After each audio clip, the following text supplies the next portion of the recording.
Hello दोस्तों, कैसे हो आप? आई होप सभी ठीक होंगे और सभी अपने प्रिकॉशनरी मेजर फॉलो कर रहे होंगे। सो दोस्तों, आपने नवंबर 20 एग्जामिनेशन के लिए अमेंडमेंट्स देखी थी और अब जो है हम स्टार्ट करेंगे यहाँ पे आरटीपी डिस्कशन जो नवंबर 20 के लिए आई फॉर सीए फाइनल। तो बेटा यस, इस बार के आरटीपी में एमसीक्यू क्वेश्चन बहुत अच्छे आए हैं। एमसीक्यू क्वेश्चन जो है मैं स्पेशली आपके साथ आज के लेक्चर में डिस्कशन करूंगा। लगभग 12-13 क्वेश्चन जो एमसीक्यू क्वेश्चंस है, ये एमसीक्यू क्वेश्चन का डिटेल डिस्क्रिप्शन मैंने नोट्स लिया है। जो नोट्स आपको डिस्क्रिप्शन कॉलम में जो लिंक दिया गया है वहां से डाउनलोड करना है, तो ये नोट्स आप डाउनलोड कर लीजिएगा। अब एमसीक्यू क्वेश्चन आपको तो सिर्फ टिक करना है बेटा, लेकिन इसके पीछे पूरा बैकग्राउंड क्या है, कैसे कैलकुलेशन किया गया, उसका पूरा डिस्क्रिप्टिव आंसर मैंने दिया है। थोड़ा बहुत डिटेल में दिया है, आपको एग्जाम में इतना नहीं करना है, लेकिन हाँ, इस बार के एमसीक्यू रियली बहुत अच्छे हैं और उसका आंसर निकालने में लगभग अच्छा खासा टाइम लग जाता है। ओके, तो आप अगर केस स्टडी ध्यान से पढ़ोगे उसके बाद लगभग एक एमसीक्यू सॉल्व करने में अगर आप कैलकुलेटर पे भी सॉल्व करो तो कम से कम 5 से 6 मिनट लग जाते हैं। तो एग्जाम में इतना हार्ड आएगा नहीं आएगा वो दूसरी बात, लेकिन यस, इस बार जिसने भी एमसीक्यू के जो केस स्टडी डिज़ाइन किया है रियली बहुत अच्छी केस स्टडीज उन्होंने डिज़ाइन किया है। तो हम आज के लेक्चर में ये एमसीक्यू क्वेश्चन डिस्कशन करेंगे और उसके बाद में मेरा सेकंड लेक्चर जो आएगा, बचे हुए बाकी सभी क्वेश्चंस हम सेकंड लेक्चर्स में डिस्कशन करेंगे, जो जो भी इंपॉर्टेंट है आरटीपी के क्वेश्चंस।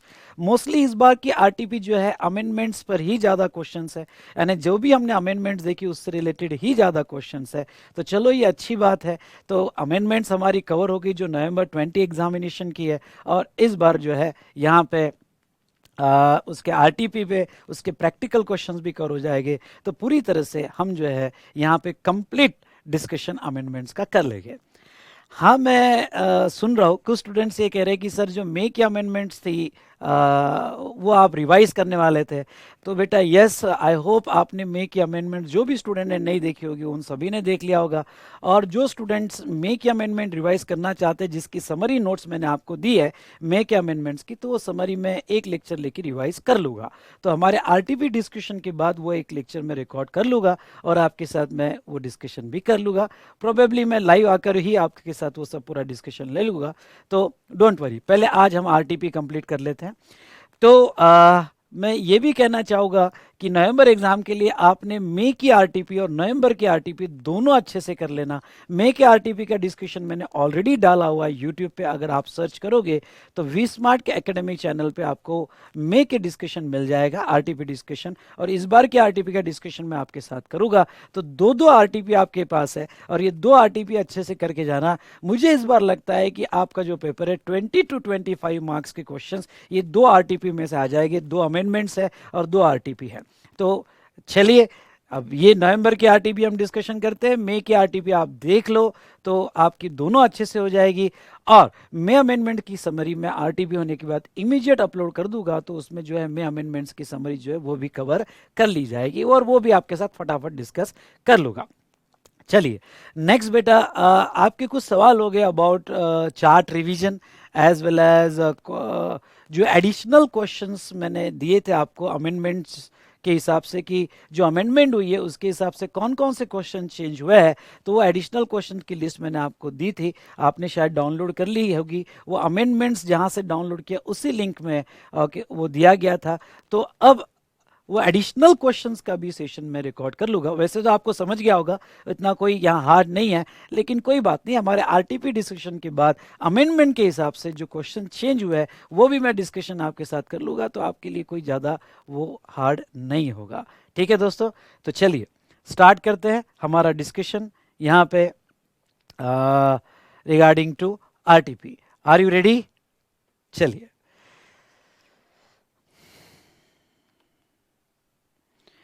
तो बेटा ये तो आरटीपी मैंने सिंप्लीफाइड मैनर में फॉर नवंबर 20 एग्जामिनेशन यहाँ लिया है। पहला केस देखते हैं, मैं इसका ये केस हम पढ़ेंगे, फिर इसको पिक्टोरल प्रेजेंटेशन में ड्रॉ करने की कोशिश करेंगे, फिर इसके आंसर्स हम डिटेल डिस्क्रिप्शन में देखेंगे। वैसे एमसीक्यू में तो आपको सिर्फ टिक करना है, लेकिन डिटेल डिस्क्रिप्शन में हम इसको देखेंगे। रियली बहुत अच्छा केस स्टडी उन्होंने बनाया हुआ है। ओके, पहले इसको बहुत अच्छे से समझ लेते हैं और फिर इसका आंसर सॉल्व करने की कोशिश करेंगे, क्योंकि आपके एग्जाम में मुझे ऐसा लगता है कि जो एमसीक्यू आएगा वो डायरेक्ट स्ट्रेट फॉरवर्ड एमसीक्यू नहीं आएगा, केस स्टडी बेस्ड एमसीक्यू आएगा। और ये केस स्टडी बेस्ड एमसीक्यू किस तरह से सॉल्व करना चाहिए, आपका ये पहला एक्सपीरियंस है। वैसे मैंने मई के आरटीपी में भी डिस्कशन लिया था केस स्टडी बेस्ड एमसीक्यू का, लेकिन चलो इस बार भी इसको बहुत अच्छे से हम कर लेते हैं। तो आर यू रेडी? चलो स्टार्ट करते हैं बिना टाइम वेस्ट किए। चलो यहां पे क्वेश्चन नंबर 1 जो है, Starkart limited own and operate a web portal in the name of Starkart. ठीक है, इनका एक वेब पोर्टल है जिसका नाम है स्टारकार्ट, and is registered with the jurisdictional GST authority in Delhi as a ECO. अच्छा, ये ECO भी है, underline, and is liable to collect tax at source under section 52 of the CGST Act. ठीक है, वो TCS काटेगा section 52 में। StarCard provides listing service to various seller for selling the goods to ultimate customer. ठीक है, listing service उनका main business है। Beside this स्टारकार्ट से ऑल्सो देयर ओन प्रोडक्ट, मतलब वो अपने खुद के गुड्स भी बेचते हैं, as well as okay they उनका लिस्टिंग सर्विसेज भी है through the same web portal. For the listing service provided the seller the Starkart charges a listing fee at the rate 10%।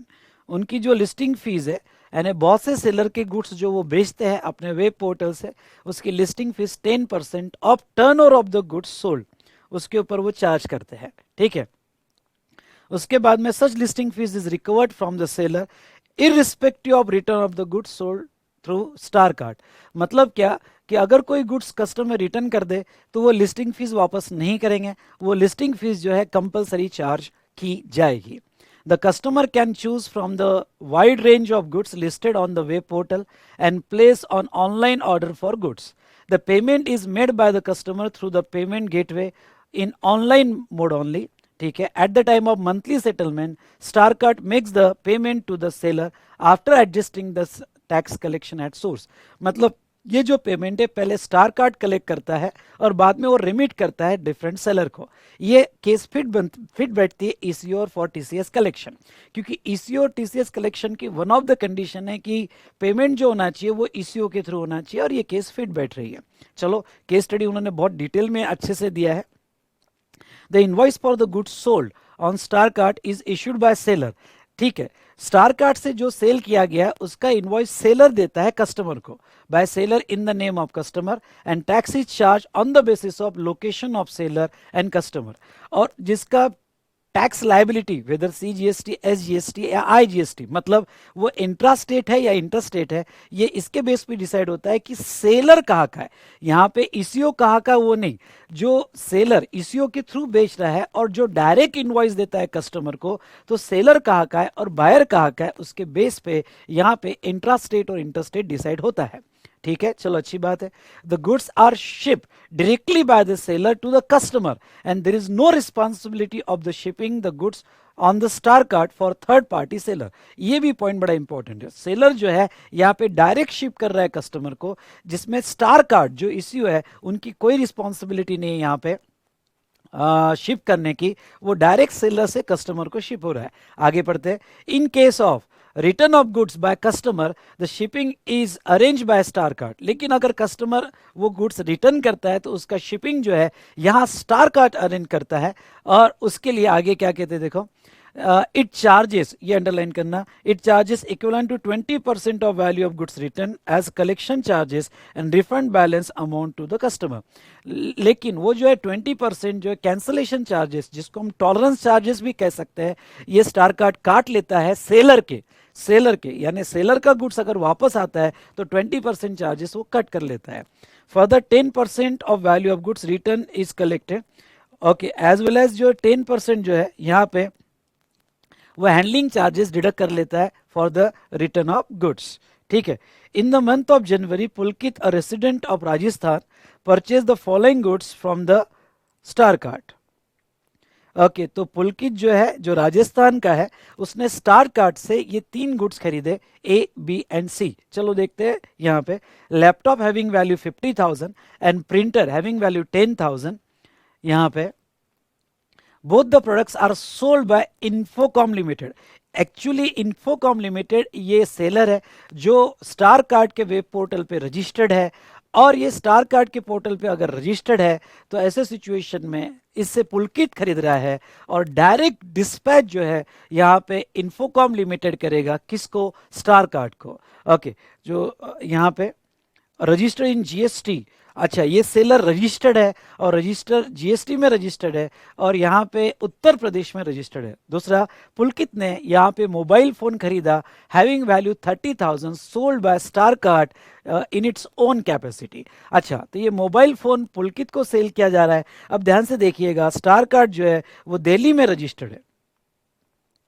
Okay, star card Delhi में register है और पुलकित राजस्थान में है, और mobile जो है स्टार कार्ड खुद बेच रहा है, और वो जो है शिप किया गया ओके पुलकित को राजस्थान में 30,000 जिसकी वैल्यू है।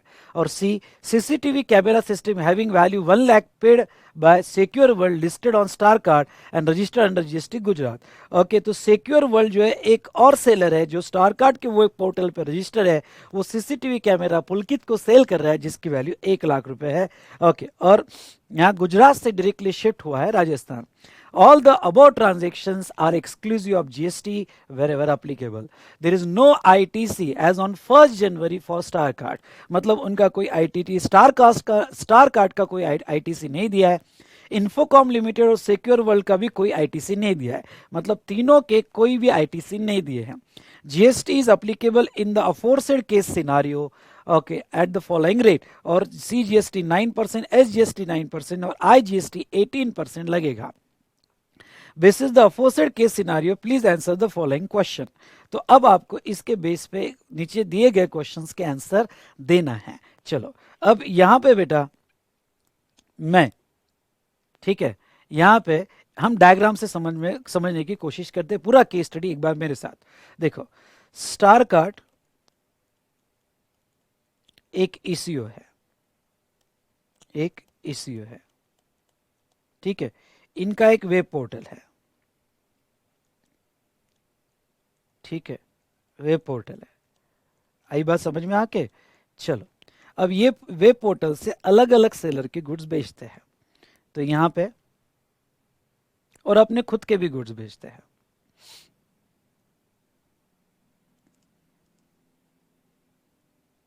लैपटॉप एंड प्रिंटर,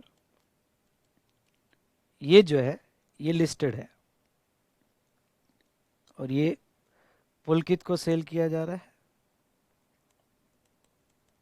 और ये सेल करने वाला इन्फोकॉम है, शायद इन्फोकॉम ही है, देख लीजिएगा। यस, लैपटॉप और प्रिंटर जो है यहाँ पे कौन सेल कर रहा है? इन्फोकॉम लिमिटेड, इन्फोकॉम लिमिटेड ये सेलर सेल कर रहा है, जिसका डिस्पैच ये जो है डायरेक्ट कर रहा है। यहाँ पे बेटा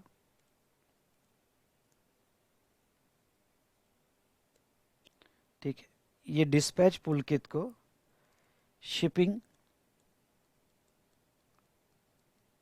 ये कर रहा है, और इनवॉइस, यहाँ पे इनवॉइस लैपटॉप का वैल्यू है 50,000, और प्रिंटर की वैल्यू है 10,000, टोटल 60,000, ठीक है। ना सेकंड बेटा, यहां पे सेकंड रजिस्टर्ड बंदा है,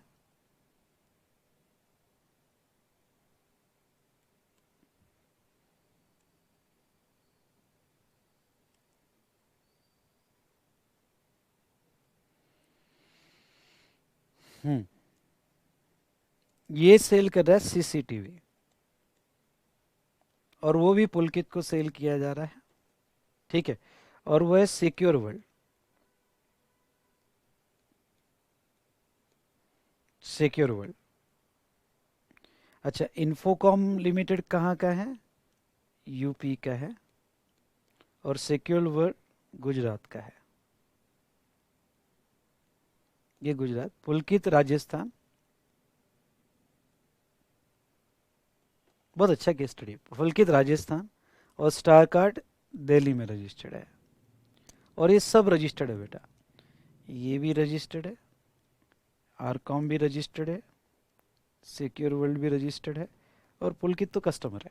ठीक है, अब थोड़ा ये देखिएगा, सिक्योर वर्ल्ड भी उसको इनवॉइस दे रहा है, पुलकित को डायरेक्टली शिप कर रहा है, डायरेक्टली शिपिंग कर रहा है, और यहाँ पे वो इनवॉइस दे रहा है जो सीसीटीवी कैमरे का है, और वह है 1 लाख।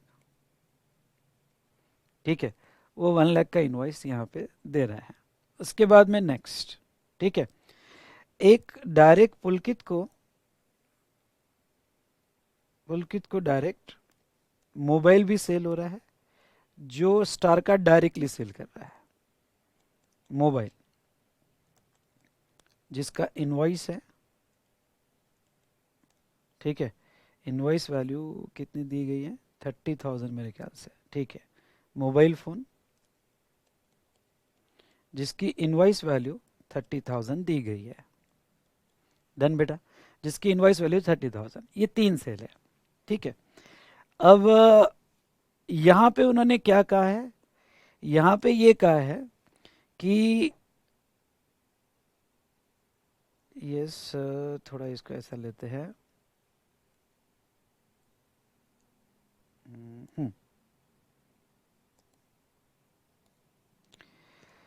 स्टारकास्ट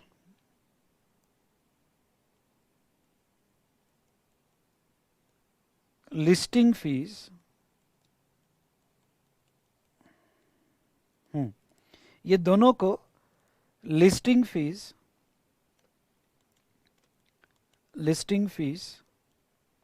10% चार्ज कर रहा है। दोनों को कैंसलेशन अगर होता है तो 20%, और हैंडलिंग 10%। ये उसका मेन आउटवर्ड सप्लाई है। अब ध्यान से सुनना, स्टार कार्ड के लिए मुझे आप बताइए, समझ लो स्टार कार्ड है, यहाँ 3 सप्लायर हुए, एक स्टार कार्ड, इन्फोकॉम लिमिटेड और सिक्योर वर्ल्ड लिमिटेड। ठीक है, अब मैं आपसे एक सवाल पूछना चाहूँगा, ये डायग्राम ध्यान से देख लीजिए सभी, और मैं आपसे कुछ सवाल पूछना चाहूँगा। ठीक है दोस्तों, अब यहां मैं सवाल क्या पूछ रहा हूं आपसे, ध्यान से देखो। स्टार कार्ड जो है, ठीक है, तो स्टार कार्ड अगर सप्लायर है तो इसका आउटवर्ड सप्लाई क्या है, तो इसका आउटवर्ड सप्लाई अगर हम पूरे डायग्राम में देखें तो मोबाइल फोन ये सप्लाई ऑफ गुड्स है।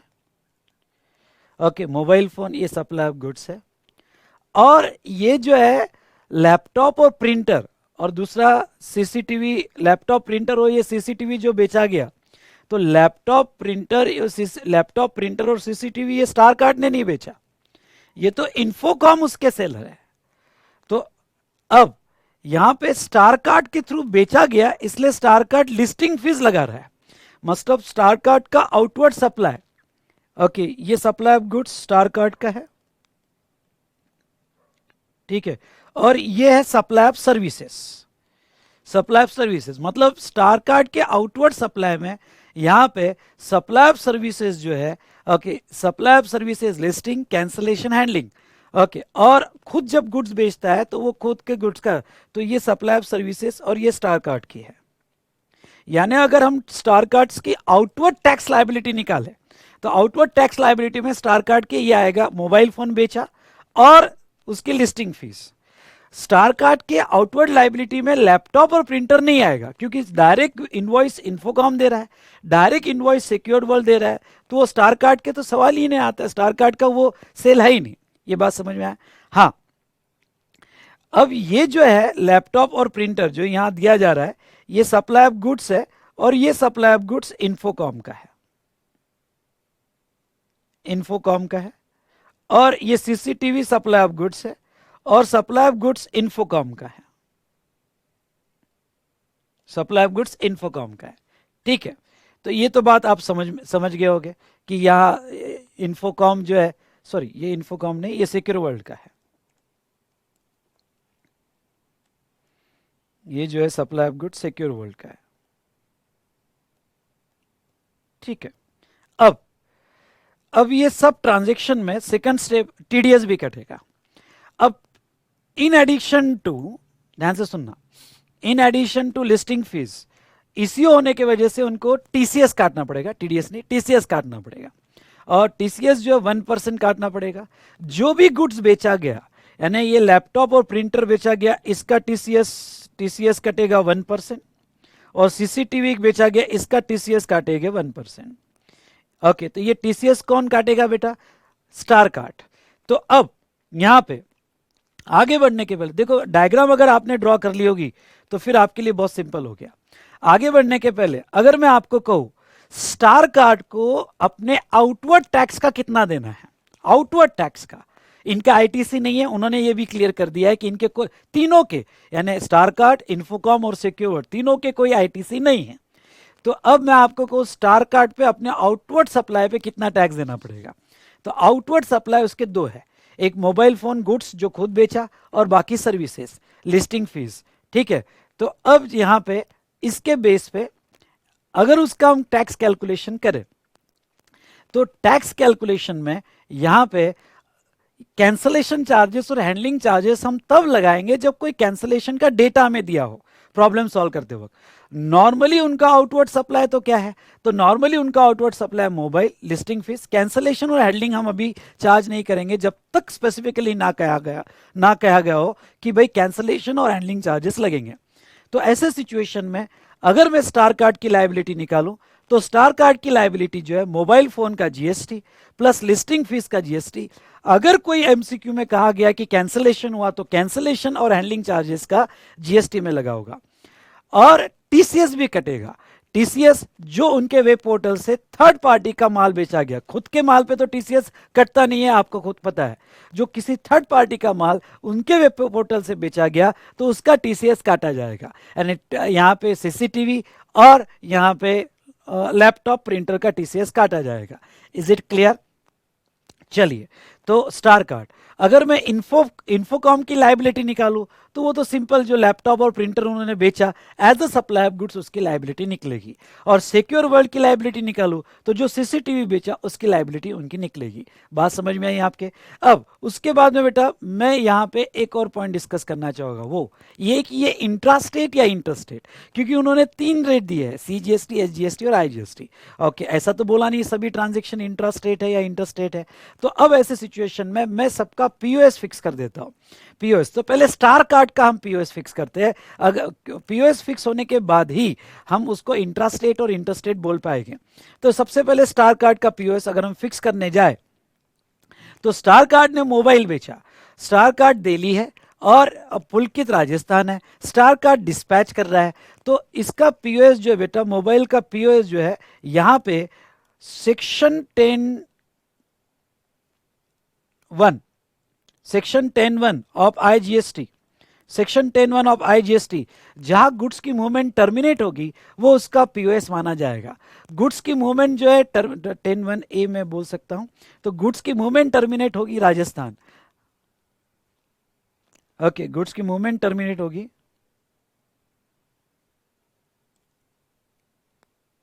ठीक है। तो गुड्स की मूवमेंट टर्मिनेट होगी राजस्थान। तो अगर राजस्थान में टर्मिनेट होगी तो लोकेशन ऑफ सप्लायर दिल्ली है और पीओएस राजस्थान में है, इसलिए ये ट्रांजैक्शन आईजीएसटी का माना जाएगा। Very good. ओके, ये ट्रांजैक्शन किसका? आईजीएसटी का माना जाएगा। चलो, स्टार कार्ड के आउटवर्ड सप्लाई में ये दिया हुआ है। अब दूसरा, स्टार कार्ड के आउटवर्ड सप्लाई में लिस्टिंग फीस, कैंसलेशन, हैंडलिंग। अब सर ये सर्विस है, ये सप्लाई ऑफ सर्विस है, तो इसका भी पीओएस सेक्शन 12 या 13 से निकलेगा। सेक्शन 12 कहता है अगर दोनों पार्टीज, अब देखो स्टार कार्ड का ये लिस्टिंग फीस के लिए सप्लायर स्टार कार्ड्स है और रिसिपिएंट ये दो सेलर है, क्योंकि उनको लिस्टिंग फीस लगाई जाएगी, तो ये दोनों सेलर लिस्टिंग फीस है। लिस्टिंग फीस के लिए इन दोनों सेलर को सप्लाई ऑफ सर्विस चार्ज किया जाएगा। आप मेरी बात समझ रहे हो? और बेटा अगर मेरे कुछ वर्ड्स में गलतियां होती है तो मैं करेक्ट कर लूंगा, क्योंकि मैं स्टूडियो रिकॉर्डिंग में हूँ, आप मेरे सामने नहीं हूँ। ओके, मैं कैमरा देख के रिकॉर्ड कर रहा हूँ। तो अब ऐसे सिचुएशन में यहाँ पे ये सप्लाई ऑफ सर्विस का पीओएस कैसे फिक्स होगा? सप्लाई ऑफ सर्विस का पीओएस फिक्स होगा सेक्शन 12 या 13 से। सेक्शन 12 करता है कि दोनों पार्टी मतलब supplier as well as recipient within India है तो फिर सेक्शन 12 से फिक्स होगा। अब ये listing fees, cancellation, handling charges क्या ओके सेक्शन 12(2) के हिसाब से जनरल रूल अप्लाई होगा, क्योंकि बाकी कोई रूल्स अप्लीकेबल यहाँ नहीं होंगे। तो जनरल रूल के हिसाब से इसका पीओएस माना जाएगा। तो जनरल रूल के हिसाब से इसका पीओएस जो है यहाँ पे लोकेशन ऑफ रजिस्टर पर्सन। अब location of register person Infocom register उनका रिसिपिएंट है, तो इन्फोकॉम यूपी और गुजरात। तो पीओएस इसका जो है लिस्टिंग फीस का पीओएस यहाँ पे जहाँ तक देखा जाए तो ये यूपी माना जाएगा और ये जो है पीओएस गुजरात माना जाएगा। तो ऐसे केस में लोकेशन ऑफ सप्लायर दिल्ली और यहाँ पे रिसिपिएंट यूपी या गुजरात में है तो वो भी आईजीएसटी के ट्रांजैक्शन में आएंगे। यानी ये भी आईजीएसटी के ट्रांजैक्शन में आएगा और ये भी कोई भी फीस चार्ज हो, लिस्टिंग फीस हो, कैंसलेशन फीस हो और हैंडलिंग फीस हो, वो भी आईजीएसटी के इसमें ही आएगा। आई रिपीट, वही आईजीएसटी के इसमें आएगा। सर क्या ये जो स्टार कार्ड चार्ज कर रहा है, एक पॉइंट आपका आ सकता है, स्टार कार्ड जो चार्ज कर रहा है लिस्टिंग फीस, कैंसलेशन और हैंडलिंग फीस, ओके, तो स्टार कार्ड जो है ये गुड्स बेचने के लिए इंटरमीडियरी माना जाएगा क्या? और अगर ये इंटरमीडियरी माना जाएगा तो आपके दिमाग में आएगा सेक्शन 13(8) में सर इंटरमीडियरी का पीओएस दिया है। पहली बात तो आप गलत कर रहे हो, ये इंटरमीडियरी वगैरह अगर आप मान भी लो लेकिन सेक्शन 13 लगाना ही नहीं है हमें। वो intermediary, location of supply, section 13(8), okay, वो कंसेप्ट अलग है। वो इंटरमीडियरी, लोकेशन ऑफ सप्लायर वो सेक्शन 13 में है और हम 13 से पीओएस फिक्स नहीं कर रहे हैं, हम सेक्शन 12 से पीओएस फिक्स कर रहे हैं। और सेक्शन 12 में इंटरमीडियरी भी होगा तो भी यहाँ पे जनरल रूल ही लगता है, क्योंकि इंटरमीडियरी के लिए कोई सेपरेट सबसेक्शन नहीं है। इसलिए जनरल रूल के हिसाब से सेक्शन 12(2) में इसका पीओएस फिक्स किया जाएगा, location of supplier and location of register person, उसके बेस पे इसका ट्रांजेक्शन इंट्रा स्टेट या इंटरस्टेट माना जाएगा। आई होप आपको ये बात क्लियरली समझ में आई होगी। तो लिस्टिंग फीस के लिए भी आईजीएसटी के ट्रांजैक्शन है। चलो हमने ये भी फिक्स कर लिया। उसके बाद में अब अगर इन्फोकॉम का ट्रांजैक्शन देखा जाए, इनवॉइस कौन दे रहा है बेटा? इन्फोकॉम। किसको दे रहा है? पुलकित को। क्या बेचा? गुड्स बेचा, क्योंकि ये सप्लाई ऑफ गुड्स है, लैपटॉप और प्रिंटर। तो लैपटॉप और प्रिंटर सप्लाई ऑफ गुड्स है, गुड्स है तो सेक्शन 10 में जाएंगे। ओके, सेक्शन 10(1) में हम ये देखेंगे कि गुड्स का पीओएस कैसे फिक्स किया जाता है। तो गुड्स का पीओएस बेटा यहाँ पे जहाँ गुड्स का मूवमेंट टर्मिनेट होगा फॉर डिलीवरी, तो यहाँ पे शिपिंग इन्फोकॉम कर रहा है और गुड्स की मूवमेंट टर्मिनेट हुई फॉर डिलीवरी राजस्थान, तो ये भी ओके यहाँ पे 10(1)(a) के हिसाब से फिक्स किया जाएगा और ये आईजीएसटी ट्रांजैक्शन माना जाएगा। हाँ, और ये जो फीस का है मैं लिख देता हूँ, सेक्शन 12(2)(a) के हिसाब से फिक्स किया जाएगा। ठीक है, तो सेक्शन 12(2) सॉरी ए नहीं, सेक्शन 12(2) के हिसाब से। तो ये भी गुड्स के लिए 10(1)(a) के हिसाब से, और ये भी यहाँ पे गुजरात से शिपिंग किया गया राजस्थान, तो सेक्शन 10(1) के हिसाब से यहाँ पे ध्यान से सुनिएगा, सेक्शन 10(1) के हिसाब से आईजीएसटी जो है यहाँ लगाया जाएगा। आई रिपीट, आईजीएसटी लगाया जाएगा। तो ये था कंसेप्ट रिगार्डिंग टू हमारा, आई रिपीट, ये जो था कंसेप्ट। तो applicability of POS for deciding intrastate and interstate, तो ये सब हमने किया। चलिए अब केस स्टडी तो आप समझ गए होंगे, एक कॉन्फिडेंस आपको आ गया होगा। और दूसरा एक पॉइंट कह दूं, टीसीएस भी काटने के लिए, जैसा टीसीएस आईजीएसटी होगा तो 1%, सीजीएसटी एसजीएसटी होगा तो 0.5%। अब एक बात मैं आपको कह देता हूं, ये जब टीसीएस काटेगा लैपटॉप और प्रिंटर का, तो जो गुड्स की वैल्यू होगी, आई रिपीट, जो गुड्स की नेट वैल्यू होगी, नेट वैल्यू मतलब रिटर्न डिडक्ट करने के बाद, अगर कोई रिटर्न होगा तो वो डिडक्ट करना पड़ेगा, तो गुड्स की जो नेट वैल्यू होगी उसका 1% आईजीएसटी या 0.5 सीजीएसटी एसजीएसटी। अब एक बात ये कह दूं आपको कि ये जब टीसीएस काटता है, कौन यहाँ पे स्टार कार्ड ईसीओ जब टीसीएस काटता है तो ओरिजिनल सेलर का इनवॉइस के बेस पे उसका इंट्रास्टेट इंटरस्टेट डिसाइड होता है। मतलब क्या, अगर ओरिजिनल इनवॉइस आईजीएसटी का है तो टीसीएस भी आईजीएसटी का कटेगा, अगर ओरिजिनल इनवॉइस सीजीएसटी एसजीएसटी का है तो टीसीएस भी सीजीएसटी एसजीएसटी का कटेगा। मतलब ये जो ईसीओ टीसीएस काटेगा ये इसके बेस पे होगा कि जो ओरिजिनल सेलर है उन्होंने इनवॉइस कैसे बनाया है और उसके बेसिस पे यहां पे टीसीएस काटा जाएगा। Is it clear? तो चलिए अब ये डायग्राम मैं आपके सामने रखूंगा, आपने कैलकुलेशन करना है। ओके, और ये डायग्राम के बेसिस पे आपने फटाफट कैलकुलेशन करना है और आंसर स्ट्रेस करना है बेटा, मेरा आंसर नहीं देखना है। ठीक है, तो चलिए अब बेटा मैं यहाँ पे पहला क्वेश्चन वो क्या पूछते हैं एमसीक्यू में, the basis the aforesaid scenario please answer the following questions. ठीक है, पहला, the net tax liability including amount payable as a TCS and after set off credit. अब क्रेडिट तो है ही नहीं, ओके तो अच्छी बात है, आईटीसी तो कुछ भी नहीं है, तो हमें नेट मतलब टोटल लायबिलिटी। अब वो क्या कहते हैं, टोटल में आप आउटवर्ड सप्लाई की भी लायबिलिटी ले लो और उसमें टीसीएस की भी लायबिलिटी कंसीडर कर लो। तो स्टार कार्ड लिमिटेड के जो भी आउटवर्ड सप्लाई होंगे वो आउटवर्ड सप्लाई की लायबिलिटी प्लस टीसीएस भी ऐड कर दो और आपको लायबिलिटी यहाँ निकालना है। अब इसमें इन्होंने कैंसलेशन या रिटर्न का डेटा नहीं दिया है, यानी ये जो है इसमें आपको ये समझ के चलना है कि कोई कैंसलेशन नहीं है, कोई रिटर्न नहीं है। ओके, तो कैंसलेशन और रिटर्न नहीं है तो सिर्फ लिस्टिंग फीस के चार्जेस हो गए, तो आपको आंसर नहीं देखना है, आपको मेरे साथ अब डायग्राम में आपके सामने रखूंगा इनके स्टार कार्ड्स के जो आउटवर्ड सप्लाई है, आउटवर्ड सप्लाई जो रहेगा उनका खुद का स्टार कार्ड का उसका टैक्स लायबिलिटी प्लस टीसीएस आपको कैलकुलेट करके देखो क्या मैच होता है। डायग्राम रही आपके सामने बेटा, चलो यार आपने आंसर ड्रॉ करना है। एक बार आपका आंसर आ गया ना, फिर मैंने प्रेजेंटेशन डिटेल में दिया है आपके समझने के लिए, पर अगर आपका और मेरा आंसर मैच हो गया और आईसीएआई ने जो आरटीपी में आंसर दिया वो भी मैच हो गया तो एक कॉन्फिडेंस ही आपका बूस्ट हो जाएगा। तो चलो देखो आप कैसे निकालते हो, मैं भी देखना चाहूंगा।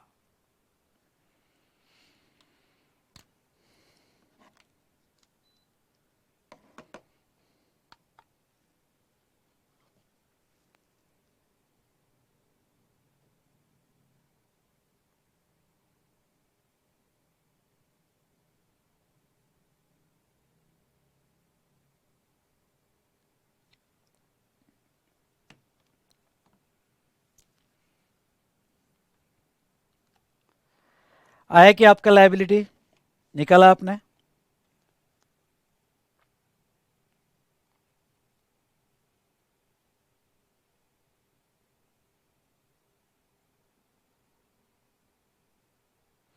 देखो आप लायबिलिटी कैसे निकालोगे, स्टार कार्ड ने मोबाइल बेचा आईजीएसटी 18% से मोबाइल का लोगे और यहाँ कैंसलेशन हैंडलिंग कुछ भी नहीं है, तो लिस्टिंग फीस 10%, 10% ऑफ वैल्यू, तो 10% जो भी गुड्स बेचा गया, क्या बेचा गया, लैपटॉप प्रिंटर 60,000 का, उसका 10% यानी 6,000, और 1 लाख का सीसीटीवी उसका 10%, तो लिस्टिंग फीस जो होगी ओके 1 लाख का 10% 10,000 यानी 16,000, 16,000 का 16,000 या 10% लिस्टिंग फीस हुई और वो फीस का 18% जीएसटी, ये आपका उनका आउटवर्ड सप्लाई निकल गया। और टीसीएस काट लो, 60,000 का 1% टीसीएस और 1 लाख का 1% टीसीएस, अगर आप ये सब ऐड करोगे तो आपका आंसर क्या आना चाहिए, और सभी आईजीएसटी, हाँ इसमें सीजीएसटी एसजीएसटी का सवाल ही नहीं, मैंने आपको बोल दिया सभी ट्रांजेक्शन आईजीएसटी में आ रहा है, तो ये तो बहुत अच्छी बात है। तो बेटा आपका आंसर आना चाहिए, चलो मैच करो मेरे साथ फटाफट, 9880 आना चाहिए। आपका आंसर आया क्या? जिसका भी आंसर 9880 आया ओके, मतलब वो मेरे साथ मैच कर रहा है। चलो बता देता हूँ कैसे। मोबाइल फ़ोन का 18% के हिसाब से 5,400, ओके या मैंने रीज़न दिया आईजीएसटी ट्रांजैक्शन वगैरह वो आपने पढ़ लेना। और लिस्टिंग फीस का यहाँ पे 50,000 प्लस 10,000 प्लस 1 लाख, उसका 10% आपकी लिस्टिंग फीस, उसका 18% जीएसटी यानी 2880।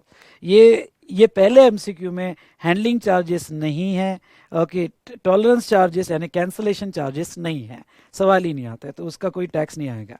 प्लस उसका टीसीएस, टीसीएस जो काटेगा तो लैपटॉप और प्रिंटर का 1% टीसीएस यानी 600 रुपये, और सीसीटीवी का 1% यानी 1000। ये टीसीएस भी आईजीएसटी रहेगा, सीजीएसटी एसजीएसटी के कॉलम में कुछ नहीं आएगा। तो ये टोटल कर देते हो तो आपका 9880 आंसर आता है ना सिंपल। यानी इसका मतलब ये हुआ कि जब भी केस स्टडी आएगी ना, तो आप पहले 5 मिनट वो केस स्टडी का पूरा डायग्राम अच्छे से बना लेना, ओके, रफ में। अगर आपने डायग्राम अच्छे से बना लिया ना, तो फिर तो आपको कोई प्रॉब्लम नहीं बेटा, ओके, आप फटाफट उसको सॉल्व कर पाएंगे, और आंसर 9880 यहाँ पे हमारा आ जाएगा। चलो आगे बढ़ते हैं दोस्तों।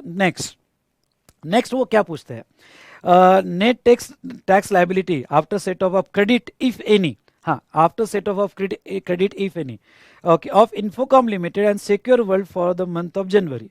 यानी अब इन्फोकॉम का और सिक्योर वर्ल्ड का इन्होंने टैक्स लाइबिलिटी पूछा है क्रेडिट के बाद। तो आप बोलोगे क्रेडिट तो सर इनका कुछ भी नहीं है, रुकना रुकना रुकना, तो यहाँ इनका क्रेडिट कुछ भी नहीं है। ओके, तो चलो डायग्राम आपके सामने, आंसर मत देखना, डायग्राम आपके सामने है। मैं देखना चाहता हूँ कौन सही आंसर देता है, मैं देखना चाहता हूँ कौन सही आंसर देता है। चलो बताओ, आपको इन्फोकॉम की लाइबिलिटी निकालनी है, इन्फोकॉम की, उनका तो उससे सप्लाई ऑफ गुड्स है, 60,000 का माल इसने बेचा, और सिक्योर वर्ल्ड जो है इसने 1 लाख का माल बेचा, तो 60,000 का 18% और 1 लाख का 18%, लाइबिलिटी निकल गई। पर उन्होंने नेट टैक्स लाइबिलिटी पूछा है, तो इन्फोकॉम की नेट टैक्स लाइबिलिटी कितनी और सिक्योर वर्ल्ड की नेट टैक्स लाइबिलिटी कितनी? सर सीधी बात है, 60,000 का, तो यहाँ आप कैलकुलेशन करोगे, 60,000 का 18%, 1 लाख का 18%, लाइब्रेरी निकल गई। नहीं बेटा, इनका आईटीसी भी है। सर आईटीसी कहाँ से आ गया, इनका आईटीसी कहाँ से आ गया, बताता हूँ। इनका आईटीसी बेटा, ये जो इसने लिस्टिंग फीस लगाई है ना 10%, 60,000 का जो 10% लिस्टिंग फीस है, उसके ऊपर जो जीएसटी लगा हुआ है, वो आईटीसी लेंगे, उसका आईटीसी लेंगे। तो ये दोनों भी उसका आईटीसी लेंगे, और नेट पूछा है तो वो आईटीसी लेंगे, वो भी डिडक्ट करना पड़ेगा। और जो टीसीएस काटा हुआ है, ध्यान से सुनना, टीसीएस काटा हुआ है वो आपके कैश लेजर में जमा होता है, तो वो कैश लेजर से आपको डिडक्शन मिलेगा, तो वो भी डिडक्ट करना पड़ेगा। मतलब आपको आउटवर्ड टैक्स लायबिलिटी निकालनी पड़ेगी, ये लिस्टिंग फीस का आईटीसी लेना पड़ेगा, और टीसीएस जो काटा गया वो भी डिडक्ट करना पड़ेगा, जो उसके कैश लेजर में जमा होता है। यही ट्रिकी क्वेश्चन है यहाँ ये सेकंड एमसीक्यू जिसने हैंडल कर लिया ना बॉस, उसके कंसेप्ट ही क्लियर है, केस स्टडी बहुत अच्छा है। तो ऐसे केस में यहाँ पे इनके आउटवर्ड सप्लाई की लायबिलिटी आईटीसी मिलेगा लिस्टिंग फीस का, और यहाँ पे टीसीएस जो है टीसीएस का भी डिडक्शन मिलेगा। तो बेटा देखो बहुत ही सिंपल है, मैंने बहुत अच्छे से लिया है। नेक्स्ट इसमें अगर देखोगे तो आप इन्फोकॉम की लायबिलिटी 50,000 का लैपटॉप, 10,000 का प्रिंटर, 9,000 और 1,800 रुपये उनकी लायबिलिटी आएगी। आईजीएसटी की आएगी, मैंने पहले एक्सप्लेन कर दिया आपको। उसके बाद में आईटीसी लिस्टिंग फीस का मिलेगा, ओके, वो 1080, ओके, और यहाँ पे उनका जो टीसीएस कटा, ये जो टीसीएस कटा उसका 1,800 रुपये, ओके, यानी नेट 9120 इस किसका है बेटा, 9120 इन्फोकॉम का आया। और सिमिलर ग्राउंड पे सीसीटीवी बेचा 18,000, आईजीएसटी आईटीसी लिया और टीसीएस लिया, यानी 15,200 जो है वो यहाँ पे सिक्योर वर्ल्ड का। तो आपका आंसर आना चाहिए यहाँ पे क्या बेटा, 9120 वाला और 15, यानी सी आंसर आपका सही रहेगा, सी आंसर आपका सही होगा। तो जिसका ये सी आंसर सही आया है बेटा, परफेक्ट आपको मार्क मिल जाएगी इसमें, ठीक है। बहुत केस स्टडी बेस्ड एमसीक्यू मज़ा आ रहा है, ये खास बात है। मैंने तो आपको डिटेल डिस्क्रिप्शन में दिया है, लेकिन आईजीएसटी की लायबिलिटी वो तो आपको कंफ्यूज कर रहा है, सीजीएसटी एसजीएसटी भी दे रहे हैं, पीओएस भी देख रहे हैं, और आपको लायबिलिटी भी टीसीएस का क्रेडिट लेके आपको लायबिलिटी निकालने लगा रहे हैं। सुपर, बहुत अच्छे से उन्होंने ये यहाँ पे बनाया है एमसीक्यू। नेक्स्ट एमसीक्यू देखते हैं बेटा, यहाँ पे in case it is assumed that secure world turnover does not exceed the threshold limit for obtaining the registration and as applicable GST law। अब बेटा सिक्योर वर्ल्ड ने क्या बेचा, सीसीटीवी। अब आपको याद होगा तो सेक्शन 24 कंपलसरी रजिस्ट्रेशन, ध्यान से सुनना, ओके, तो कंपलसरी रजिस्ट्रेशन वाला क्लॉज याद रखना। अब मैं पहले पूरा पढ़ लेता हूँ और फिर हम बात करेंगे। In case it is assumed that secure world turnover does not exceed the threshold limit for obtaining registration under applicable GST law, Secure World shall discharge tax only on the sales made through Star Card. A Secure World is not required to obtain registration as threshold limit for obtaining registration is not crossed or no tax is payable. Star Card shall be liable to discharge tax liability of sales made by Secure World. Or last, Secure World is required to obtain a registration and shall liable to pay tax on the taxable supplies made through Star Cards or on its own. हाँ, तो बेटा अब इसमें से मैं answer कहूँगा D, क्योंकि बताता हूँ पहली बात तो यार सेक्शन 9(5) नहीं लगेगा, क्योंकि 9(5) सर्विसेज के लिए लगता है और वो भी नोटिफाइड सर्विस के लिए, जिसमें और कैब है, पैसेंजर ट्रांसपोर्ट सर्विस है, अनरजिस्टर्ड होटल्स है और हाउस कीपिंग प्लम्बर वगैरह है। तो ये 9(5) तो नहीं लगेगा, यानी लाइबिलिटी इश्यू पे नहीं आएगी। दूसरा सेक्शन 24 आपको याद होगा तो कंपल्सरी रजिस्ट्रेशन में एक क्लॉज है। और क्या क्लॉज है बेटा? क्लॉज ये है कि अगर कोई भी पर्सन ईसीओ जो टीसीएस काटता है उसके थ्रू सप्लाई कर रहा है तो उसे कंपलसरी रजिस्ट्रेशन है, रजिस्ट्रेशन लेना पड़ेगा और खुद की लाइबिलिटी खुद ही कंप्लीट करना पड़ेगा दोस्तों। तो ये सिचुएशन में उन्हें खुद की लाइबिलिटी खुद ही कंप्लीट करना पड़ेगा। Is it clear? दूसरी बात क्या है? दूसरी बात मैं आपको ये बता दूं, यहाँ पे ध्यान से सुनना। दूसरी बात यहाँ पे ये है बेटा कि वहाँ एक एग्जम्पशन है और वो सिर्फ सर्विस वालों को है, यानी अगर सर्विस वाले ईसीओ के थ्रू बेच रहे हैं तो 20 लाख का थ्रेशोल्ड ले सकते हैं। पर सिक्योर वर्ल्ड जो है वो सर्विस नहीं, क्या बेच रहा है? सीसीटीवी। तो सीसीटीवी अगर ईसीओ के थ्रू बेच रहा है तो वो केस में उसको कंपलसरी रजिस्ट्रेशन है। ये मैंने उसका डिटेल आंसर यहाँ पे दिया है, आपने जरूर पढ़ना, पूरा डिटेलिंग उसका मैंने किया है। उसके बाद में नेक्स्ट क्वेश्चन भी बहुत अच्छा है, ध्यान से देखिएगा। वो क्या कहते हैं? Assuming that Pulkit returned the printer purchase from Infocom Limited in the month of January. As per the return policy, Star Card charges 20% of value of the printer as cancellation charges from Pulkit, 10% value of printer as handling charges from Infocom Limited. The net tax liability, including amount payable as a TCS, if of Star Card in such scenario for following month. यानी Star Cards का फिर से net tax liability निकालो। Okay फिर से, यानी पहला जो क्वेश्चन था उसमें थोड़ा चेंज किया कि रिटर्न भी है और रिटर्न जो है उसमें प्रिंटर का 20% कैंसलेशन चार्जेस है और 10% हैंडलिंग चार्जेस है। तो बेटा डायग्राम देख के आप निकालो, फिर आंसर टैली करना। ओके अब आपको स्टार कार्ड के आउटवर्ड सप्लाई में mobile phone, listing fees, cancellation charges, handling charges और उसका टीसीएस, ये सब ऐड करना है और निकालो टैक्स लायबिलिटी। क्रेडिट तो कुछ नहीं है, ओके स्टार कार्ड का क्रेडिट कुछ नहीं है, निकालो। अगर आपका आंसर मैच हो गया ना बॉस तो बस फिर तो और मजा आ जाएगा। चलो फटाफट निकालो।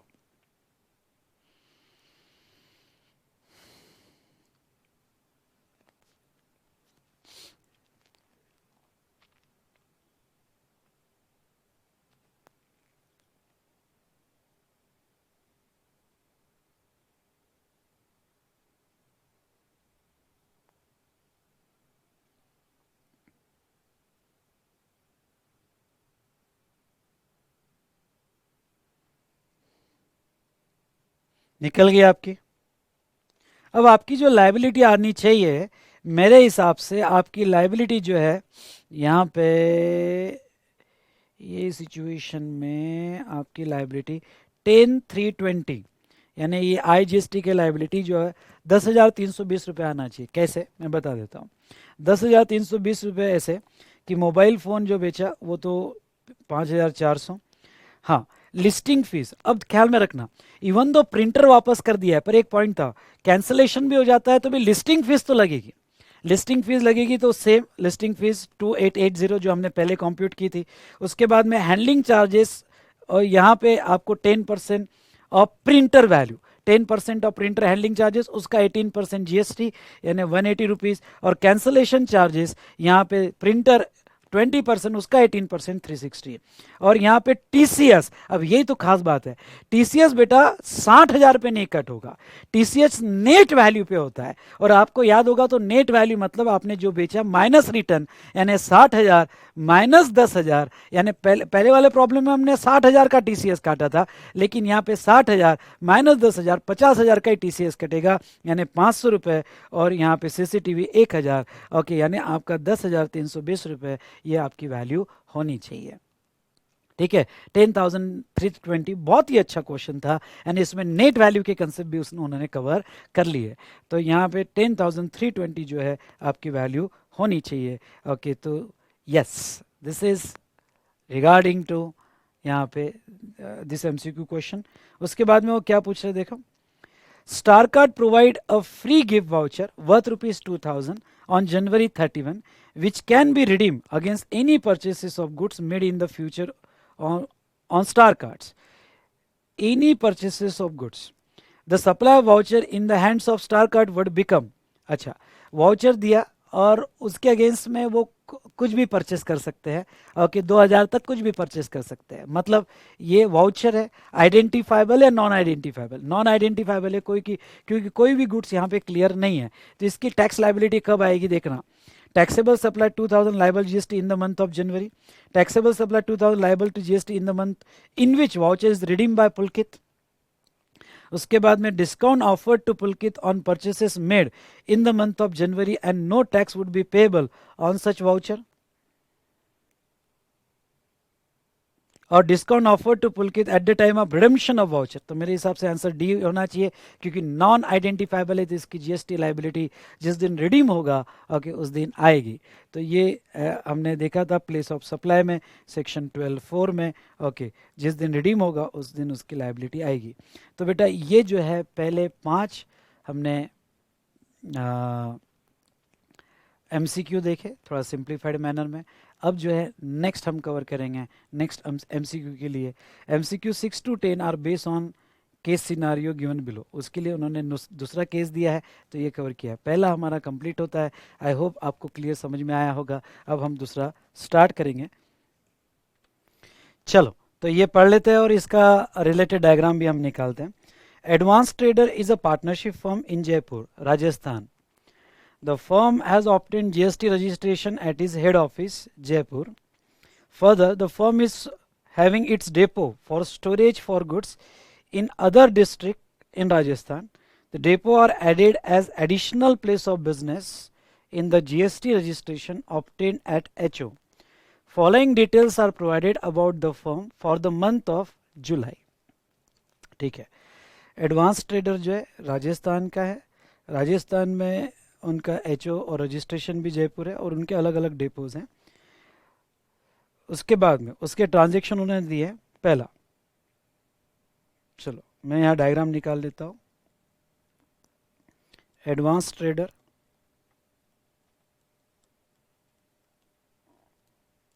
ठीक है, जयपुर,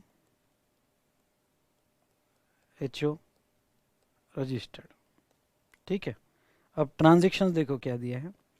इन द मंथ ऑफ जुलाई, जुलाई के ट्रांजेक्शन्स क्या है।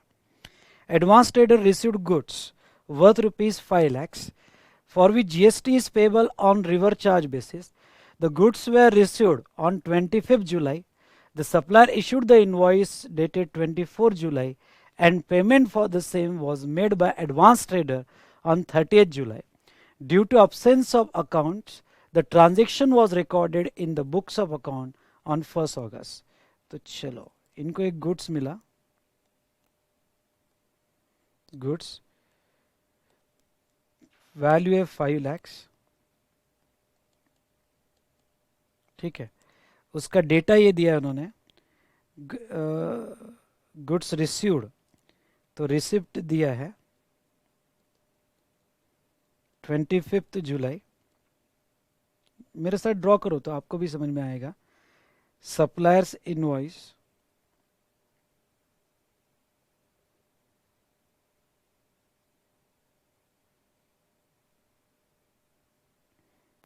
Receipt, payment,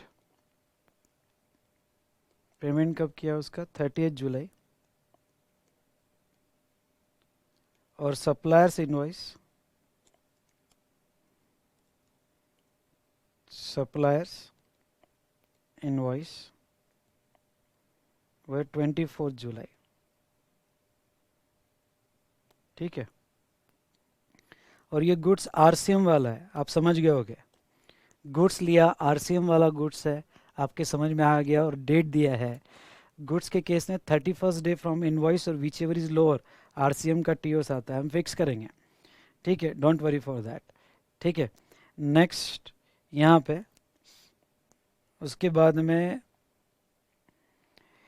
second, in the month of July advanced trader issued a voucher 2 lakhs to his customer which were eligible to be redeemed against identified goods. Also certain customer issued voucher of 5 lakhs.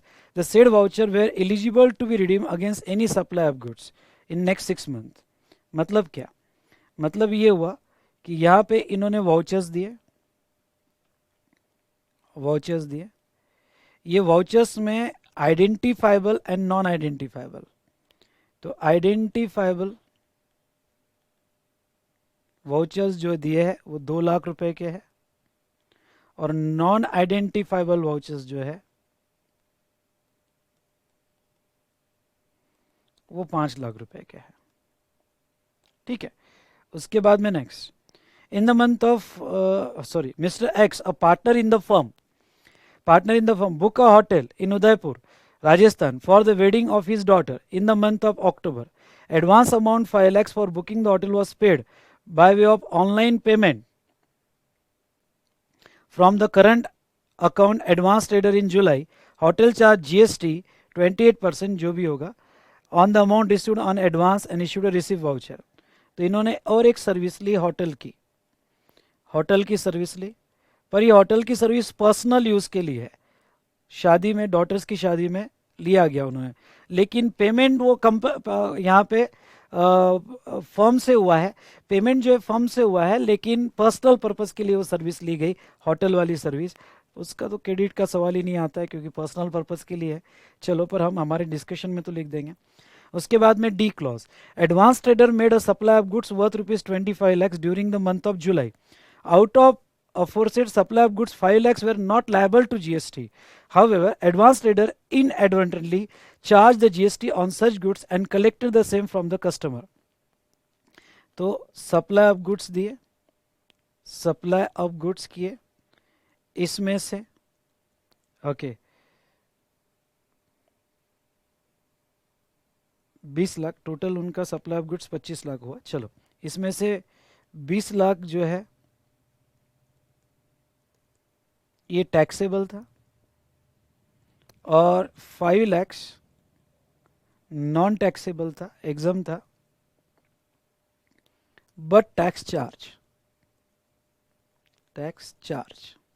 ठीक है, मतलब excess collection हुआ, okay, उन्होंने tax charge किया। उसके बाद next, due to clerical error advance trader made a deposit in a minor head penalty of major head IGST for an amount of ₹3 lakhs. There is no liability of interest on any IGST liability and amount is lying as unutilized on GST portal. ठीक है, तो ये जो है minor head penalty में पैसा डाल दिया पर वो यूज नहीं हो पाया। अमेंडमेंट याद करना, नवंबर 20 की अमेंडमेंट है, सभी स्टूडेंट के लिए कह देता हूँ, नवंबर 20 के अमेंडमेंट्स है, ठीक है। अब आगे देखते हो क्या कहते हैं। The balance of input tax paid on 1 July for the firm is nil, ठीक है, कोई बैलेंस नहीं है। जीएसटी रेट 9,918 दिया है। ऑल अमाउंट्स गिवन अब are exclusive of GST, okay. Basis aforesaid scenario please answer the following. अब पहला क्वेश्चन आपके सामने है, आपने आंसर नहीं देखना है, मेरे साथ डायग्राम के बेस पे सॉल्व करना है। Compute GST liability to discharge from electronic cash ledger. Cash ledger से आपको जीएसटी लाइबिलिटी कितनी डिस्चार्ज करनी है, ख्याल रहे। कैश लेजर से लाइबिलिटी डिस्चार्ज करते वक्त हमें ये याद रखना है एक्चुअल आउटवर्ड सप्लाई की लाइबिलिटी कितनी है, प्लस आरसीएम में रिवर चार्ज की लाइबिलिटी कितनी है, माइनस हमारा आईटीसी कितना है, क्योंकि हम आईटीसी भी लेंगे तो जो नेट आएगा, क्योंकि इलेक्ट्रॉनिक क्रेडिट लेजर यूज करने के बाद ही हम इलेक्ट्रॉनिक कैश लेजर यूज करेंगे, तो कैश लेजर की लाइबिलिटी हमें निकालनी पड़ेगी for the month of July. For computing this liability, consider that there is no adjustment regarding amount provided in the point E. हाँ, ये liability निकालते वक्त आप E point consider ना करें, अभी फिलहाल E point consider ना करें, पहले A B C D point consider करें और उसके ऊपर liability निकालें। चलो, मैं देखना चाहूँगा, पहले आप ट्राई करो, ओके, कि आपकी लाइबिलिटी कितनी आती है, आपका आंसर मैच होता है क्या, फिर हम डिस्कस करेंगे आंसर पे। चलो फटाफट ट्राई करो। जीएसटी रेट जो है वो 18% है और यहाँ पे सभी सप्लाई राजस्थान में दिया गया है। चलो बताओ क्या कितनी लायबिलिटी आएगी। देखो ट्राई करो पहले।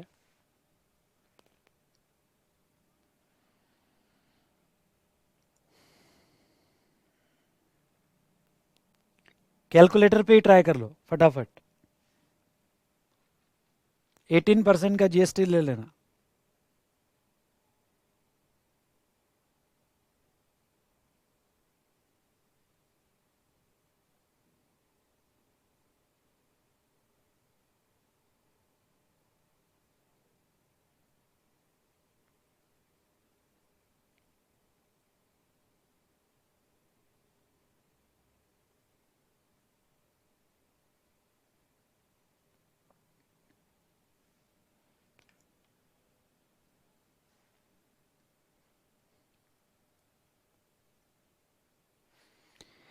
हो जाना चाहिए आपका। देखो हम यहाँ डिस्कस करेंगे। आइडेंटिफाइबल वाउचर है, इसका लाइबिलिटी जुलाई में आएगा। नॉन आइडेंटिफाइबल का अभी नहीं आएगा। और दूसरा, ये जो 20 लाख है इसका 18% से आएगा, और 5 लाख का भी आएगा। क्यों ना, नॉन टैक्सेबल है पर उसने चार्ज किया है, एक्सेस कलेक्शन किया है, तो हमें उसकी लाइबिलिटी कैलकुलेट कर लेना है। ठीक है, हाँ वो हम नोट लिख देंगे कि एक्सेस कलेक्शन है तो उसको गवर्नमेंट को डिपॉजिट करना पड़ेगा, जो सेक्शन 76 में, वो बात अलग है। पर उन्होंने किया, चार्ज किया है, कस्टमर से कलेक्ट किया है, तो आपको इसकी भी लाइबिलिटी ले लेनी है। ठीक है, तो ये उसके आउटवर्ड टैक्स की लाइबिलिटी हुई। दूसरी बात, अब हम उसकी नेट लाइबिलिटी निकालेंगे तो होटल का तो क्रेडिट नहीं मिलेगा, उसको सवाल ही नहीं आता है। ओके, क्यों? क्योंकि वो पर्सनल यूज के लिए है। रिवर चार्ज में 5 लाख की लाइबिलिटी भी आएगी। अब 5 लाख की लाइबिलिटी रिवर चार्ज में आएगी क्या? वो तब आएगी जब पीओएस जुलाई में फिक्स होगा। सॉरी, पीओएस नहीं, टीओएस। टीओएस जुलाई में फिक्स होगा। अब टीओएस जुलाई में फिक्स कैसे होगा? तो रिवर चार्ज याद करो, रिवर चार्ज का टीओएस याद करो। आपको याद होगा तो date of receipt, date of payment, और अगर दोनों पॉसिबल नहीं हुआ, कुछ याद आ रहा है, तो 31st डे, तो 31st डे फ्रॉम 24 जुलाई, तो जो भी आएगा विच एवर इज अर्लियर, तो अगर आप देखोगे तो अर्लियर 25 जुलाई ही आएगा। ओके, तो 25 जुलाई डेट ऑफ पेमेंट या 31st day from suppliers invoice, तो आपका 25 जुलाई ही अर्लियर आएगा। तो 25 जुलाई जो है, ओके, मतलब आरसीएम में भी इसकी भी लाइबिलिटी आएगी, लेकिन आरसीएम में इसकी लाइबिलिटी तो आएगी माइनस उसका क्रेडिट भी मिलेगा। तो इन शॉर्ट हमें ऐड भी करना पड़ेगा और उसका बाद में लेस क्रेडिट भी करना पड़ेगा। तो कैश लेजर से नेट आईटीसी आपके सामने आ जाएगा। तो अगर ये सब करने के बाद देखिए आपका आंसर क्या आना चाहिए, तो मैं थोड़ा अब यहाँ पे आंसर आना चाहिए 4,86,000। कैसे आया? तो यहाँ पे जो आइडेंटिफाइबल वाउचर है 2 लाख का आईजीएसटी,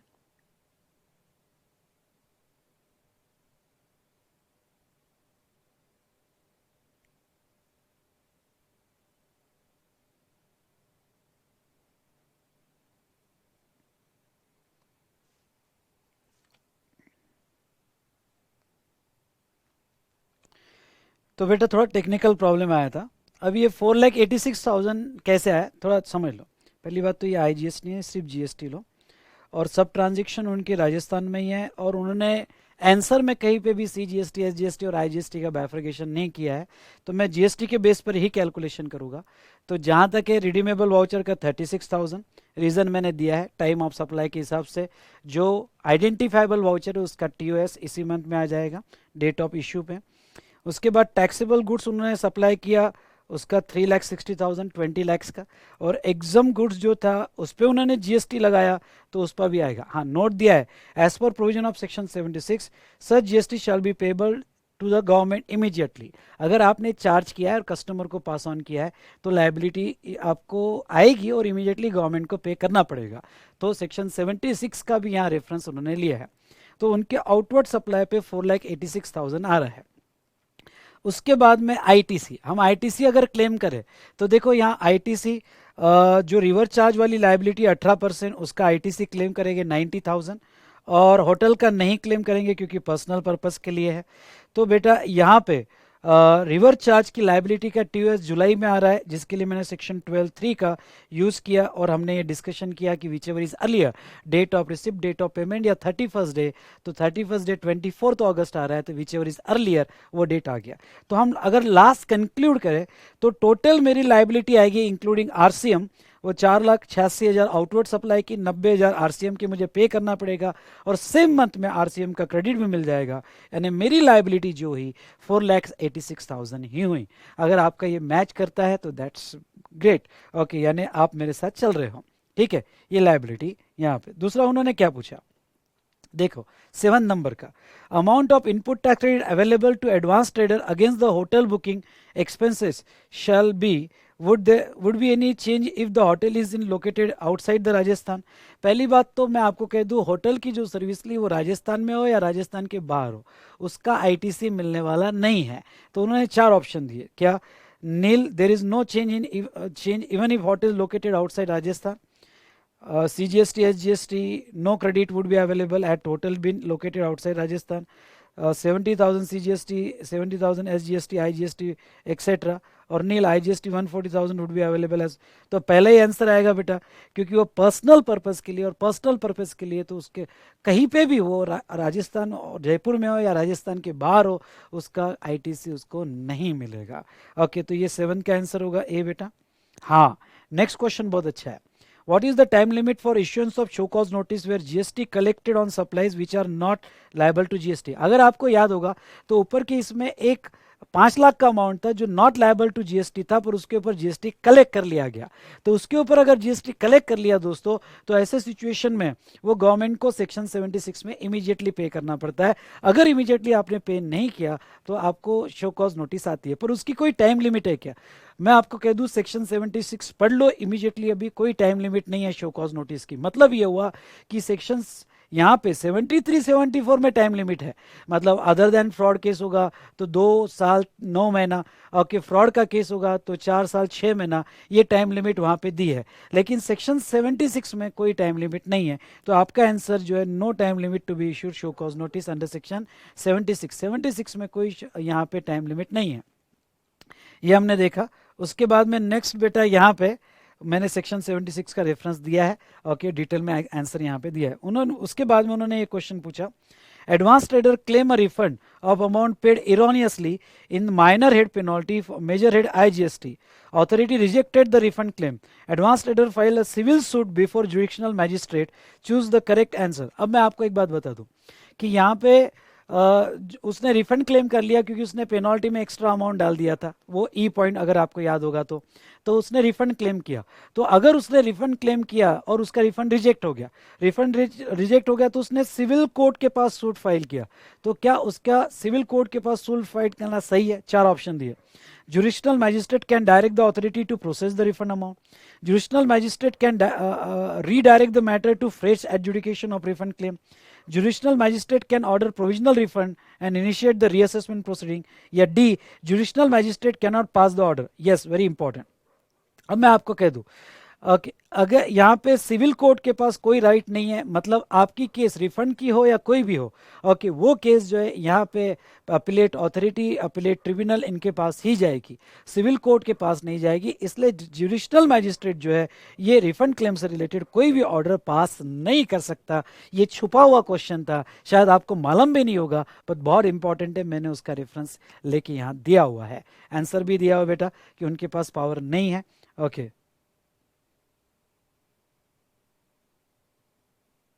और सेक्शन 162 भी है कि सिविल कोर्ट केस एंटरटेन नहीं कर सकती, ओके, एक्सेप्ट हाई कोर्ट और सुप्रीम कोर्ट। हाँ, हाई कोर्ट के पास केस जाएगा, सुप्रीम कोर्ट के पास जाएगा, पर सिविल कोर्ट एक्सेप्ट नहीं कर सकता। बहुत अच्छा क्वेश्चन था, लॉजिकल क्वेश्चन था। ये तो शायद मुश्किल से आप सॉल्व कर पाओगे क्योंकि 162 तक आप जाते ही नहीं हो, लेकिन फर्स्ट डे के डिस्कशन में मैं आपको बताता हूँ कि ये पूरा बताता हूँ कि सिविल कोर्ट एंटरटेन नहीं कर सकता, ओके, यानी हाई कोर्ट सुप्रीम कोर्ट के पास जाएगा, लेकिन उसके पहले अपीलेट अथॉरिटी और अपीलेट ट्रिब्यूनल के पास केस जाता है। उसके बाद में 10 नंबर का क्वेश्चन देखो, advance trader want to utilise the amount paid erroneously in the minor head penalty of major head IGST against the tax liability to discharge the cash, please select the correct option. बेटा यहाँ पे Okay, the amount can be utilized only for discharging penalty. Amount can be utilized only for discharging IGST under any minor head. Amount can be utilized for discharging liability under any minor head and major head, जो ये दिया है. और last, amount can be utilise only for discharging penalty of IGST. पहली बात तो मैं आपको बता दूं, सी क्लॉज. अब अमेंडमेंट के हिसाब से याद करो, अमेंडमेंट के हिसाब से इसमें अमेंडमेंट भी कवर कर ली उन्होंने. सी क्लॉज रहेगा कि अब किसी भी माइनर हेड का अमाउंट किसी भी माइनर हेड और मेजर हेड में यूज कर सकते हो. तो ये जो है सेक्शन 49(10) रेडी विथ रूल 87(13) ये अमेंडमेंट हुई, जिसका पीएमटी 09 जो है वो चालान जाता है. तो ये आपका सी क्लॉज रहेगा बेटा. ये अमेंडमेंट अकॉर्डिंगली ऐसी बहुत इंपॉर्टेंट है. तो अमेंडमेंट पे अब किसी भी माइनर हेड और मेजर हेड का बैलेंस आप शिफ्ट कर सकते हो पीएमटी 09 चालान से. तो ये उसका आंसर हुआ. तो यहाँ 2 केस स्टडी पे 10 क्वेश्चन पूछे जो मैंने कवर कर लिए. आगे अब इंडिविजुअल क्वेश्चन है बेटा. देखो नेक्स्ट 11 नंबर का. इन respect of the consignment supplied on 20th August, provisional assessment was started too. The provisional assessment was finalized on 20th November and taxpayer become liable to pay differential 10,000. Taxpayer paid this amount on 20th February next year. The number of days for which the taxpayer is liable to pay interest. तो मैं आपको बता देता हूँ. Okay, assessment अगस्त का था. Assessment अगर provisional assessment अगस्त का है तो सेक्शन 64 जो प्रोविजनल असेसमेंट का है वो क्या कहता है, वो इंटरेस्ट कब से देना चाहिए. तो उसमें एक मिनट बेटा, यहाँ बैटरी डाउन हो रही है, मैं उसको चेंज कर लेता हूँ. हाँ, तो अगर आप सेक्शन 64 पढ़ते हो तो वहाँ इंटरेस्ट का क्लॉज ये है कि इंटरेस्ट जो लगेगा calculated from first day after due date of payment in respect of said supply. यानी जो सप्लाई का आपने प्रोविजनल असेसमेंट किया जो मंथ में, उसकी जो ड्यू डेट आएगी, ड्यू डेट के नेक्स्ट डे से इंटरेस्ट स्टार्ट होगा till the date of payment. तो आपका कंसाइनमेंट 20 अगस्त को क्लियर होगा, उसकी ड्यू डेट 20 सितंबर से 20 सितंबर होगी. तो 21 सितंबर से आप स्टार्ट करोगे तो till the date of payment यानी 20th फेब. तो आपके 153 डेज आते हैं, कैलकुलेट कर लेना. और ये जो है 21 सितंबर से 20th फेब 153 डेज का आपको इंटरेस्ट लगाया जाएगा. तो नंबर ऑफ डेज जो इंटरेस्ट लगेगा वो 153 डेज का लगेगा. ठीक है बेटा. Next, which of the following statement is false. Anti dumping duty is imposed when article is exported from any country to India at more than its normal value. ठीक है. Safeguard duty shall not be applicable on articles imported by 100% EOU SEZ unit unless specifically made applicable. Next, anti-dumping duty shall not be imposed on articles originated safeguard duty shall not be imposed article originated from developing country if share of import of that article from the country is less than or equals to 3% of total import. Or next, central government may exempt notified quantity of any article when imported from any country into India from whole or any part of the safeguard duty. जहाँ तक देखा जाए तो second, third और ये statement correct है, उनको बताना है कौन सा फॉल्स है. तो पहला वाला फॉल्स है बेटा. Anti dumping duty is import when article is exported from any country to India at more than their normal value. Okay, तो एक्चुअली देखा जाए तो वहाँ की जो नॉर्मल वैल्यू है और एक्सपोर्ट प्राइस, ओके, तो यहाँ पे अपने नॉर्मल वैल्यू से कम में इंडिया में डंप कर रहे हैं, नॉर्मल वैल्यू से कम में इंडिया में डंप कर रहे हैं, तो एंटी डंपिंग ड्यूटी आती है.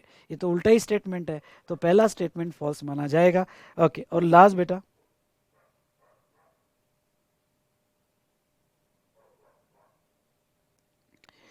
which of the following statement is or are incorrect in relation to refund provision under Customs Act. ठीक है. Interest on delay refund is payable to applicants only if duty order to be refunded is not refunded within 3 months from the date of application. Second, if import were made an individual for his personal use, amount of duty refundable is paid to be applicant instead of being credited to consumer welfare fund. आपको incorrect statement बताना है. Third, यहाँ पे application for refund has to be made within 1 year from the duty where duty is paid under protest. पहला सही है, दूसरा सही है, तीसरा अंडर प्रोटेस्ट अगर आप पेमेंट करते हो तो टाइम लिमिट अप्लीकेबल नहीं होती है, इसलिए तीसरा रॉन्ग है. और चौथा, doctrine of unjust enrichment is applicable if refund of duty related to drawback of duty payable section 74-75, ये भी रॉन्ग है. मैं आपको बता देता हूँ, सेक्शन 74-75 के ड्रॉबैक है तो वो डायरेक्ट मिल जाते हैं, उसको doctrine of unjust enrichment applicable नहीं होता है.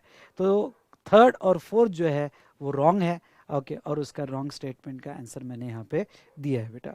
तो इस तरह से हमारे एमसीक्यू क्वेश्चंस जो 13 हैं वो ख़त्म होते हैं। ठीक है दोस्तों, अब लेक्चर 2 में बाकी के क्वेश्चन मैं डिस्कस करूँगा, मैं कल ही अपलोड कर दूंगा लेक्चर 2। दूसरी बात मैं आपको ये बता दूं, अब बाकी के क्वेश्चन आप इजीली समझ सकते हो, आप खुद भी पढ़ सकते हो। सिर्फ मुझे एमसीक्यू एक्सप्लेन करना था, वो मैंने ये पहले लेक्चर में एक्सप्लेन कर दिया है। बाकी के क्वेश्चन जो है आप देख सकते हो। फिर से एक बात कह दूँ, चार्ट रिविजन और क्वेश्चन या डिस्कशन का शेड्यूल क्या होगा, वो मैं शेड्यूल आपको एक सेपरेट वीडियो रिकॉर्ड करके बताऊंगा, और उसमें आपको कंप्लीट जो है यहाँ पे शेड्यूल मिल जाएगा। ठीक है, सो दोस्तों ये था रिगार्डिंग टू यहाँ जहाँ तक देखा जाए तो हमारा आरटीपी डिस्कशन लेक्चर 1। ठीक है, अब नेक्स्ट इसमें हम बाकी के बचे हुए क्वेश्चन फटाफट डिस्कस कर लेंगे, और फिर बाद में मैं आपको एक वीडियो दूंगा कि चार्ट रिवीजन और जो क्वेश्चन है डिस्कशन है जो अपडेट किए गए अमेंडमेंट के हिसाब से वो कब होगा। सो दोस्तों मिलते हैं लेक्चर 2 में। Thank you to all of you, अपना पूरा ख्याल रखिएगा।